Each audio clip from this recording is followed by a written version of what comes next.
همه چیز از جای شروع شد که کتابو پیدا کردم. فریدون و رستم در آخرین مبارزه با اجنه به طلا تبدیل شدن و این کتابو شاهین نوشت. آدرسش رسید دست من، خزانه‌ای که پر از تندیس طلا و طلا بود.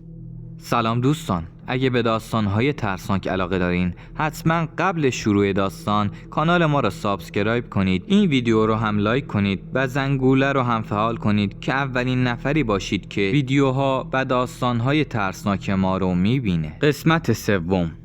همین که برگشتم یکیشون یقه رستم رو گرفت و بعد بدون هیچ تن دادنی نورزون رو کشید و گذاشت زیر گلوی رستم.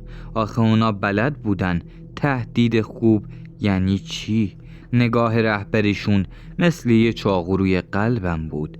رهبر اونا گفت فریدون گوش کن، ما بهت فرصت میدیم، تو شمشیر و بلدی چطوری ازش استفاده کنی، زر رو بکشی همه جا، حالا ازش استفاده میکنی و طلا میسازی، هر چقدر که بخوای بین مردم تقسیم میکنی، بعد خودشون میرن و از مردم دزدی میکنن. داشت از من درخواست میکرد که طلا بسازم، بین مردم تقسیم کنم، بعدش خودم اونا رو بدزدم از مردم و تحویل اجنه بدم روبروی چشم مردم وسط میدون روستا. گفت اگه سرپیچی کنی همین الان رستمو میکشم و برات فاتحه میخونیم. اما رستم میگفت به حرف اونا گوش نده. من هیچی نفهمیدم. رهبر اجنه گفت بهتره شروع کنی. تو همون ثانیه ذهنم مثل آسیاب به کار افتاد. باید یه برنامه چید، نه تسلیم، نه مستقیم مقابله. اگه فقط تسلیم بشم طلاها رو بین مردم پخش کنم، مردم میبینن که من از چشمشون افتادم. باید طوری عمل کنم که شمشیر دوباره به دست من برسه، با اونا درگیر بشم، وگرنه همه چی از دست میره. نقشم ساده و حساب شده. اول وانمود میکنم که قبول کردم، ولی طلای قابل انتقال نمیسازم. طلا رو طوری میسازم که وقتی تایید کرد رهبرشون داشته باشن، دست خودشون باشه. بعدش هم نشونه مخصوص که فقط اونا میخواستن. 2 طلا رو توی بازار روستا پخش میکنم تا دل مردم سنگین بشه، طمع تو دل بعضیا بشینه. صداش تو روستا میپیچه و دزدای محلی، همونایی که قبلا امتحان کردن، وسوسه میشن و بر میدارن، یعنی به جای من میدزدن طلاها رو. بعدشم یک صحنه بازپسگیری میچینم و طعمه رو عمدن طوری میذارم که دزدا مجبور بشن توی میدون ده ظهور کنن تا طلا رو اونجا بیارن و تحویل بدن. وقتی هم که دزدا نماینده اجنه وارد میدون شدن و طلاها رو آوردن تا تحویل بدن، من با یه حرکت سریع شمشیر رو از دستش میکشم و همشونو به طلا تبدیل میکنم. اینطوری هم وانمود میکنم که فقط دارم برای اونا کار میکنم. صحنه سازی دزدی و تحویل. من قرار گذاشتم که دزدا از بین مردم دست باچه طلاها رو بدزدن و به نماینده اجنه بدن توی میدون. در همون حال من و رستم چند تا از مردای دیگه‌ای که قابل اعتماد بودن تو ده مستقیما، طوری که انگار داریم مانع شور عمومی میشیم، اما در واقع منتظر لحظه بودیم، لحظه طلایی. رهبر اجنه که اسمش سیاه دل بود خودشو جلوی جمع آورد تا نشون بده با یک اشاره از اون حمایت میکنن. خب دزدا وارد صحنه شدن، اما طلاهای مردم نبود. خودم اون طلاها رو ساخته بودم و دادم به اونا به جای طلای مردم. دستکشم دستم بود و اینکه هم رفتم جلو. اجنه گفت ببینید مردم، این چه کاری باهاتون کرده؟ طلاها رو دزدیده از شما و آورده برای من، خود کسی که پشتتون بود همیشه. گفتم نه. دزدا طلاها رو دادن به دست اجنه، ولی مردم گفتن دروغ میگی، طلاهای ما سر جاش همشون تو خونمون یه جای امنه. همون جا بود که نقشه دوم خودم رو اجرا کردم. یه حرکت سریع بدون ترس شمشیر رو از دستش کشیدم. گذاشتم زیر گلوی اجنه، فرو کردم. تبدیل به طلا شد. اون دزدام دیگه نیازی بهشون نداشتم. اونا هم تبدیل شدن به طلا. وقتی تیغه با پیشونی اونا تماس گرفت، عین یه نور تبدیل به طلا شدن. دزده، کاریش نمیشه کرد. توی میدون همشون عین مجسمه واسطاده بودن، خشک شده بودن. من بدون اینکه مستقیم به تیغه دست بزنم، شمشیر رو چرخوندم و گذاشتم سر جاش. دیگه نباید حتی از کنارم تکون بخوره، همیشه باید کنارم باشه. بعد از اینکه رهبر اجنه و اون دزدا به تندیس طلا تبدیل شدن، من اونا رو با کمک چند نفر از روستایا بردیم گذاشتیم داخل خزانه. این عاقبت کسی است که از ظلم و ستم و دزدی مردم بهره ببره. این پیام عدالت ماست. برگشتیم سمت میدون روستا. مردم شروع کردن شعار دادن. اینم عاقبت شیاطین. بعضیا گریه کردن، بعضیا کف زدن، بعضیا هم ترسیدن که مبادا تیغ عدالت بعدن به سر خودشون بخوره. رستم اومد جلوم واساد، دست به کمر زد و گفت دیدین، ما نگفتیم بترسین، ما گفتیم آماده باشین. اگه ظلم باشه عاقبتش همینه. نه من، نه فریدون، بلکه خود مردم حق رو اجرا کردن. یکی از بزرگای ده گفت این عدالت واقعی بود یا انتقام؟ رستم گفت عدالت وقتی واقعیه که مردم ببینن عاقبت ظلم چیه. اما اجرا نکردیم. به خاطر شهرت نبود، به خاطر مردم بود. ما اجرا کردیم چون دست این نامردا تو کار مردم بود. یکی از مردا گفت اینم عاقبت شیاطین. خدا رو شکر که بالاخره کسی ایستاده. من از درون بغضی داشتم که نمیذاشتم بیرون بزنه. تو خودم میدونستم کارم با ریسک بوده. ممکن بود شمشیر منو هم زر کنه، ممکن بود به مردم آسیب بزنم، اما راه دیگه ای نبود که رهبر اجنه این گونه شکست بخوره. بعد از حرفا من نزدیک تندیسا رفتم داخل خود خزانه. هنوز نصف خزانه‌ام پر نشده بود، اما آخر ماجرا من تندیس اونو چند روز بردم وسط میدون گذاشتم. هر که از راه دور و نزدیک می اومد نگاه می کرد. رد پایی از عبرت بر می داشت. بعضیان می گفتن اگه دیدن اون به خوابمون اومده یعنی روستا آروم شده. بعضیان می گفتن این کار خیلی خشن بود. ولی من به خودم گفتم تا وقتی دشمن با مردم کار داره منم باهاش کار دارم. این یه پیغام به کل روستا بود. رستم شب همون روز ازم پرسید پسر نگران عاقبتی؟ گفتم نترس، اگه راه دیگه‌ای بود انتخاب می‌کردم، اما اینجا دیگه حرفی نبود. این رو برای مردم کردم، نه برای قدرت. رستم دست محکمی زد به شونم و گفت هر کاری کردی با نیت پاک کردی، نگرنه منو هم می‌کشتن. گفتم گرزینپر کجاست؟ گفت نمیتونم. با رستم همین جوری همه جا رو گشتیم، کنار میز، پشت سطلای آهنی خالی، پشت ابزارا، پشت میزای چوبی، صندلیا. هیچ جا نبود، اما یه گوشه انبار شنل محافظ پرنده اونجا افتاده بود. انگار که پارچه رو از پوستش کنده بودن. دیدم یه قفس کوچیک آهنی اون گوشه انبار افتاده. یه قفس که درش بسته بود، قفل شده بود، از یه ورق سیاه بود. اما وقتی داخلش نگاه کردم دیدم گرزینپر توش افتاده. بالاش تا خورده بودن، پراش کثیف و روغنی، یه بند نازک سیاه دورش پیچیده شده بود، انگار که زندانیش کرده بودن. آوردمش بیرون، با چاقو بند و پاره کردم. بلافاصله گرزینپر بلند شد و نشست روی سینم، سرشو به آسمون کرد، انگار داشت دعا میکرد. گفتم تو اینجا چیکار میکردی؟ کی بسته بودت؟ گرزینپر سعی کرد نوکشو بلند کنه. صداش در نمی اومد. اما گفت چشامو بستن، بالهامو بستن. من افتادم همینجا. میخواستن نیان کمکتون کنم. اگه من بودم همچین اتفاقی نمی افتاد. گفتم خب به خیر گذشته. رستم بدون حرف دستمال برداشت و آب گرم آورد. با احتیاط شروع کردیم پراشو پاک کردن. منم رفتم دور خزانه دنبال شیشه عسل و یه پارچه. رستم گفت عسل و آب ولرم بدیم، بعدم یه بند نرم بذاریم دورش که راحت باشه.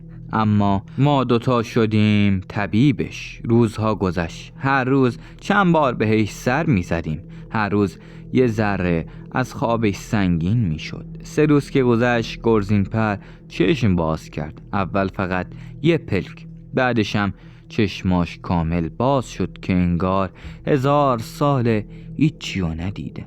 بلند شد و گفت من گرزین پرم. فریدون، رستم کجایین؟ گفتم همیشه کنارت میمونیم. گفت باشه. پر زد رفت تو آسمون، انگار که 1000 سال پرواز نکرده. رستم خندید و گفت خوبه که برگشته. اینا فکر میکردن ما بدون چشم و گوش میشه کور بشیم، ولی ما چشم و گوشای دیگه هم داشتیم.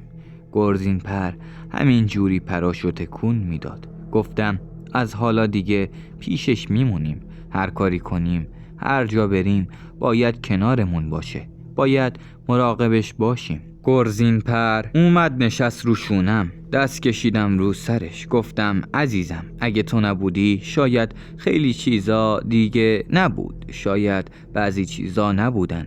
شاید بعضی از کسا نبودن. شاید جور دیگه ای می شد. ولی الان تو هستی. همه با همیم. ما همیشه با همیم. از این به بعد بیشتر حواسم بهت هست. رستم دستش روی اون قفس گذاشت. گفت پسر وقتشه این لعنتو بندازیم تو دل آتیش. دیگه نباید کسی بتونه باهاش کاری کنه. گفتم آره، باید برای همیشه بسوزه. اگه بمونه دوباره بسازنش درد سر درست میکنه. قبل از هر کاری دستکشم و دستم کردم. رستم گیره بلند آورد و منم انتهای طناب و گره زدم به گرزین پر. نشست روی تیرکش، نوکشو کشید روی پراش مثل یه شاهد ساکت. منم دستگیره رو گرفتم. نزدیک نباید می اومد. آخه گرما تا مغز و استخون من میرفت. شاید پراش میسوخت. دهنه کوره نفسمون میسوخت. رستم یه نگاه انداخت و گفت آماده ای؟ گفتم آمادم. با هم بندازیمش تو دل کوره، هم برای تو هم برای همه. قفس رو با احتیاط بالا آوردیم. صدا میداد، صدای جلز ولز میداد. 1 و 2 و 3 انداخته بودیمش. مثل یک توپ فلزی اونجا بازی میکرد. افتاده بود تو کوره، میسوخت و یه دود سیاه ازش بیرون میزد. انگار پر از طلسمه. من برگشتم عقب. رستمم واسطاده بود نگاه میکرد. دستش روی پیشونیش. نفسامون دیگه بالا نمی اومد. گرما. گرزین پر یه بال زد و طنابو باز کرد و پرواز کرد. رستم گفت دیدی دیگه حرفی نیست و نمیمونه. گفتم احساس عجیبیه. انگار یه وزنه از روی دل و دماغم برداشته شده. بعد از چند دقیقه که آتیش آرومتر شد، از لبه کوره با قلاب بلند تیکه‌ای نیمه ذوب فلزو کشیدم بیرون. حالا چیزی که مونده بود بیشتر پشت زغالی و یک کیسه سرد از فلز بود تا قفس. با دستکشم گرفتمش و گفتم اینو نمیذارم دور بریزیم. یه یادگار میذارم تو خزینه عدالت تا همیشه یادمون بمونه چی کار کردیم.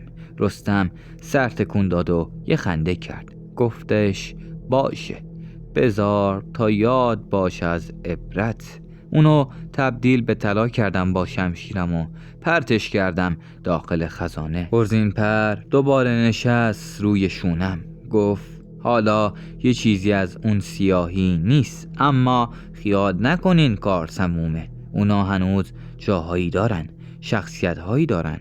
رستم گفت ما هم هستیم، دیگه نمیذاریم کسی از اونا زنده بمونه. یه تیکه فلز از لباسای اون اجنه افتاده بود اینجا، اونم برداشتم به طلا تبدیل کردم و گذاشتمش یه گوشه خزانه عدالت. الان که دارم تا اینجای کتابو میخونم، واقعا جنگیدن با شیاطین کار هر کسی نیست. فریدون قبل مرگش 22 تا نبرد سنگین با اجنه داشت. بریم که نبرداشو هم بخونم. نبرد با اجنه سیاه پا. نخستین بار در دشت سمنگان اجنه سیاه پا که ردی از دود بر زمین میگذاشت به سراغ فریدون اومد. با شمشیر زرین ضربه زد فریدون. جن در همون لحظه به یه تندیس طلایی تبدیل شد.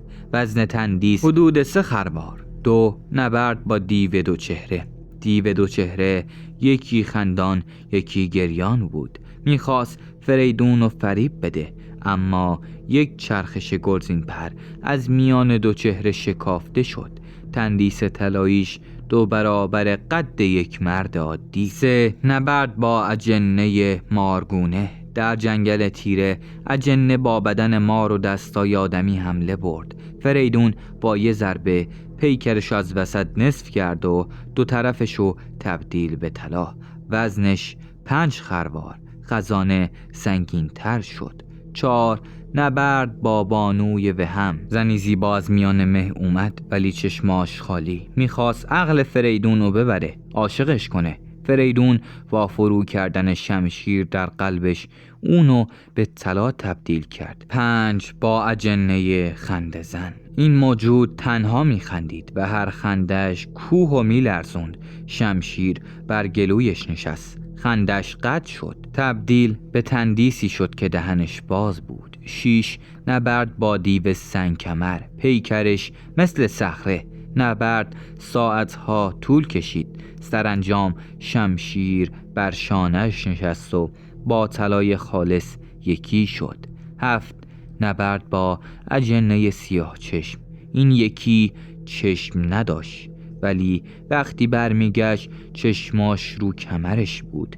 فریدون با ضربه زدن به چشماش به تندیس طلا تبدیلش کرد. 8. نبرد با دیو خونمک. اون مثل خفاش بود ولی چهره آدمی زادی داشت. به مردم آسیب میزد، آدمو میکشت و میخورد. فریدون با نبردش توی غار اونو شکست داد و تبدیل به طلا کرد. 9. نبرد با اجنه شنپوش. این جن پیکرش از شن بود و داخل بیابون بود و هیچ کسیو نمیذاش رد بشه و حتی رد میشد اونو میکشید توی شنا و میکشت و دیگه معلوم نبود کجا میره پیکرش. نه به غارتگر رحمی کرد نه به کاروان. فریدون با فرو بردن شمشیرش داخل شنها اونو تبدیل به طلا کرد و از داخل شن کشیدش بیرون. 10. نبرد با دیو 1000 پا. از کوه پایین اومد، هر پا چون خنجر. فریدون چند بار افتاد و برخاست ولی سرانجام تمام پاهاشو قطع کرد و بدنشو تبدیل به طلا. 11. نبرد با اجنه گره زن. آدما رو میگرفت، گره میزد، دست و پاشونو به هم، ولی فریدون دستاشو قطع کرد، سرشو هم برید و تندیس طلا کرد و چسبوند به دیوار خزانه. 12. نبرد با دیو شبتن. پیکرش پوشیده، از شب بدتار. فریدون آتیشی درست کرد، نزدیک شد و از دل آتیش فریدون اومد بیرون و شمشیر رو فرو کرد. 13. با اجنه خاکستریان. پاهاش میسوخت، هر جا که قدم میذاش هر گیاهی بود و خشک میکرد، داشت به روستایی آسیب میزد. فریدون پاهاشو قطع کرد و نیم تنشو هم قطع کرد. پاهاشو تبدیل به تندیس طلا کرد و گذاشت یه گوشه خزانه. 14. نبرد با دیو هیون گوش. گوشاش انقدر دراز بود که فرسنگ ها رو میشنید، اما به درد کی میخورد؟ به درد جادوگرا. فریدون اونو کشت و به طلا تبدیل کرد تا دست جادوگرا کوتاه بشه. 15. نبرد با اجنه 6 تن. پیکرش بلوری بود. شمشیر که نشست بلور به طلای شفاف تبدیل شد. 16 نبرد با دیو مهتن. در مه غلیظ پنهان فریدون شمشیرشو به زمین کوبید. باد به طلا، مه به طلا و اونم به طلا تبدیل شد. 17 اجنه قزنده، 18 دیو لاشخور و 19 اجنه بیدس. 20 نبرد با دیو کوه پیکر. 21 نبرد با اجنه سیلابی. 22 و آخری شیطان بی‌اسوی، آخرین دشمن. پوستش جوری بود که هر فلزی داخل بدنش نمیرفت، فقط شمشیر فریدون. هم جن بود، هم شیطان بود، هم بال داشت. این یکی از آسمونیا بود. خزانه پر از طلا شد. بعد از هر نبرد فریدون تندیسا رو به خزانه می برد. ابتدا خزانه نیمه خالی بود، اما پس از 22 تا مبارزه زر، تندیس تا سقف خزانه پر شد. این مکان گورستون اجنه طلا بود. بشنویم از زبون خود فریدون. آخرین شب نامآور دوباره اومد جلوی چشمم، اما این بار نرم و جدی. بعد از 22 تا مبارزه نشست کنارم، گفت مأموریت تو تموم شد. بعدش قرار سرنوشت اینه که یکی از اونا شمشیر و تاته میفرسته تو دنت. گفتم چی میگی پیر جان؟ کی جربوزه داره به من تیغ بزنه؟ گفت گوش کن، خوب گوش کن. آخرین کار اینه که خزانه زیر کوهتون حفر بشه و بذاریش اونجا تا هیچ چیز به جز زمین نفهمه. عمقش باید به قدری باشه که نور دنیا بهش نرسه. اون پیرمرد گفت 10 میل پاس زیر صخره، عمق مطمئن، یه اتاقه که 1 میل پاس در 1 میل پاس، تا بالای صخره 5 میل پاس بذار. ورودیش روی یه تونل باریک 1.5 میل پاس بذار که فقط داخل بسته شه. یه اندازه است، اگه کمتر بشه نه کار زمین تموم میشه نه عهد تو. اون شب که رفت صبح زود بیدار شدم. رستم و صدا زدم، گفتم باید بریم بذاریمش زیر کوهتون، نه الان، همین امروز. رستمم مثل همیشه آماده بود. گفت باشه، اما بذار حسابشو بذاریم. این کار اندازه نقشه میخواد. چطور ببریمش اونجا؟ ساده ولی حرفه‌ای، نه نقشه روستا، فقط با کار خودمون و کمک گرزین پر بالاش شعله شد. نگاه میکرد. اون مسیر درز سنگا رو پیدا کرد. ما هم چند باری دیده بودیم، اما تا حالا عبور نکرده بودیم. تمام کاری که اون پیرمرد گفت و توی اون غار انجام دادیم. اما عجیبترین لحظه بود. گرزین پر یهو پر زد، نشست روی سنگ وسط اتاقک. یه صدای بلند کشید. باور کنین شاهین شروع کرد. یه کتاب سیاه از روی هوا بیرون کشید. انگار کتابو از پوسته صخره ها در آورد. کتابو بهتر خودم بگم چی شد. گرزین پر با نوک تیزش صفحه ها رو رد می کرد و می نوشت. سالی تو ذهن درگیر شده، ولی تویی که این صفحه رو می خونی یادت باشه که گرزین پر کل این چیزا رو نوشت. یه لحظه مکث کرد و گفت حالا برین خزانه رو بیارین. با رستم رفتیم سمت خزانه عدالت. خیلی بزرگ بود. باید دیوار پشتی خونم رو خراب میکردیم تا بتونیم درش بیاریم. درش آوردیم، گذاشتیم، کشیدیمش و بردیمش. سر جاش قرار دادیم. وقتی که گذاشتیمش گرزین پر دوباره کتابو باز کرد و شروع کرد به نوشتن. وقتی که تموم شد بست. یهو کتاب روی هوا پرواز کرد و یه صندوقچه چوبی ظاهر شد و کتاب رفت داخلش. صندوقچه معلق روی هوا فرو رفت بالای سرمون توی صخره ها. دیگه ندیدمش. ازش پرسیدم گرزین پر چی نوشتی؟ گفت همه چیزو نوشتم از قبل تا بعد. گفتم واسه چی؟ گفت تا دنیا بدونه که تو چه کردی. تا کسی ندونه تو یه قصه‌ای، فقط یه افسانه‌ای، به واقعیت تبدیل نمیشی. گفتم میخوام پنهان بمونم. گفت الان وقت پنهان کاریه، ولی یه روز میفهمن همه. دیدم همونجا یکی از اجنه ها که خود پلیدی بود ظاهر شد. اسمشو گذاشتم زرخان. آخه اون جنسش از طلای خالص بود. اصلا نیازی نبود که من اونو بکشم. انگار اومده بود که منو بکشه. واقعا یه دشمن معمولی نبود. خزانه پشتم، من واسطاده بودم و شاهین بالای سرم پرواز میکرد. رستم کنارم و اجنه روبرون. قبل از این که من شمشیر رو از غلاف بکشم دستشو دراز کرد و شمشیر رو کشید. بدنش انعطاف پذیر بود. همه چی سری شد. زرخان بدون معطلی اومد جلو. جنگ ما حرفه‌ای بود، اما بعد از کلی خستگی شمشیر دست اون بود و من داشتم تن به تن می جنگیدم. افتادم روی زمین. آخرین بند قرار دادم. شمشیر رو تا ته فرو کرد تو سینم. همون لحظه نور عجیبی از تیغه ها پرید. نه آتیش، نه نور، طلا. پوست بدنم سفت شد. دستام سخت شدن و رنگم زرد. بعدشم رفت سراغ رستم آهنگر. رستمم همونجا کنار من، شمشیر تو سینش فرو رفت. دوتایی داشتیم به طلا تبدیل می شدیم. چشمام می دید. شاهین گرزین پر زد و رفت. اجنه شمشیر رو انداخت داخل خزانه.